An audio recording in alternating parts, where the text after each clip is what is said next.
You know, they say that the history of painting is basically the history of light. What my painting is about is the poetics of light and the poetics of being.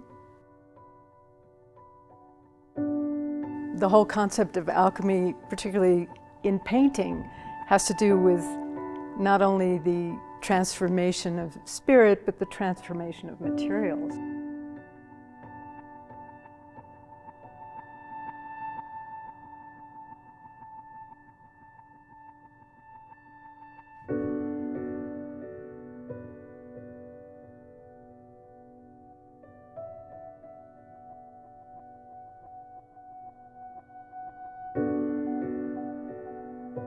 The idea of light and consciousness and alchemy and these concepts that seem to be so vital to you,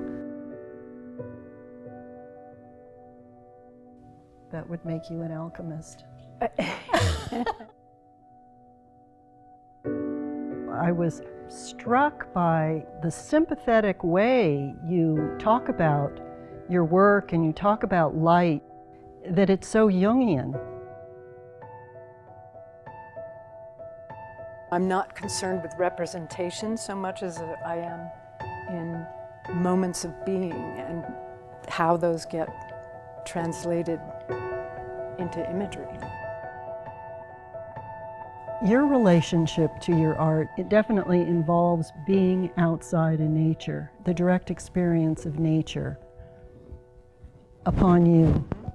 It's not you remain in a studio and No, in fact, I hardly ever work in the studio. I'm in the environment in which I'm painting. And that vastness of space and wildness is something that's very important to that, to accessing that space inside to create this kind of work. Mm-hmm.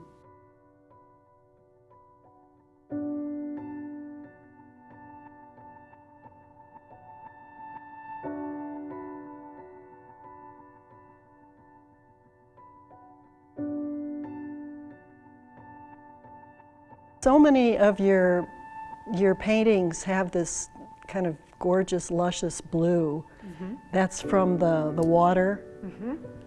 Well, my attraction to water is about, again, something that's very ephemeral, it's constantly changing, very challenging to capture in paint. Oh, image is so important. Mm-hmm. I think Jung says somewhere that the soul is carried in images.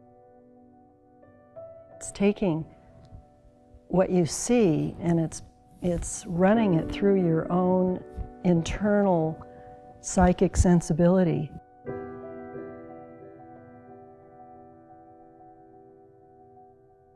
As painters, we often think we're in control and we're making decisions and creating something, but it's equally, if not more, directed by your unconscious, mm-hmm. I think.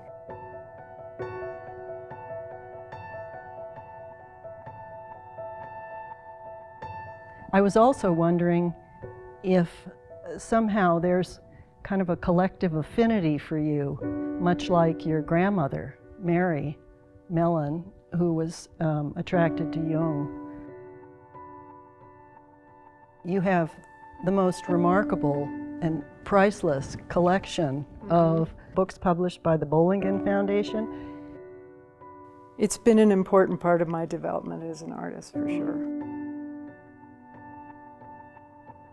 In reading your book, I was struck by your comment regarding ladders and Mircea Eliade's writings on ladders between the earthly realm and the spiritual realm. Again, it's the crossing the veil.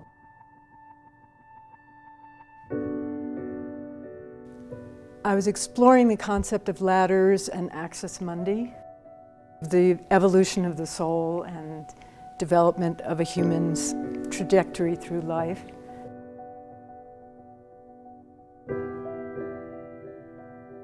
You talk about the concept of duende, and of course I started thinking, okay, there's that melancholy.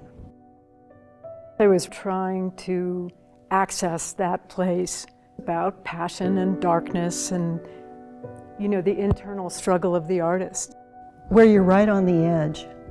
You're right on the edge and you don't know which way you're going to fall.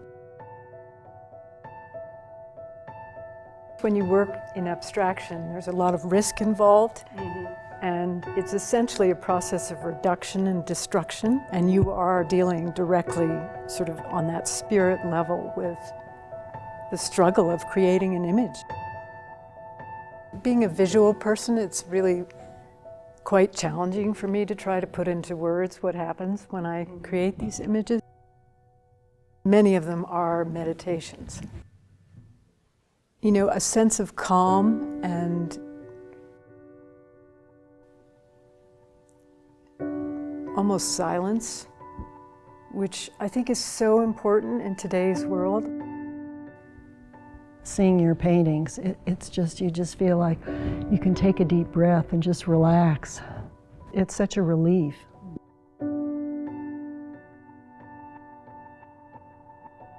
And through this, you're including the audience, which is so nice, because we all need it, the world.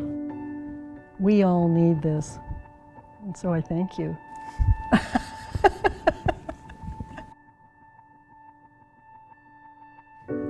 It's an important way for me to celebrate my grandmother and what she did for the world.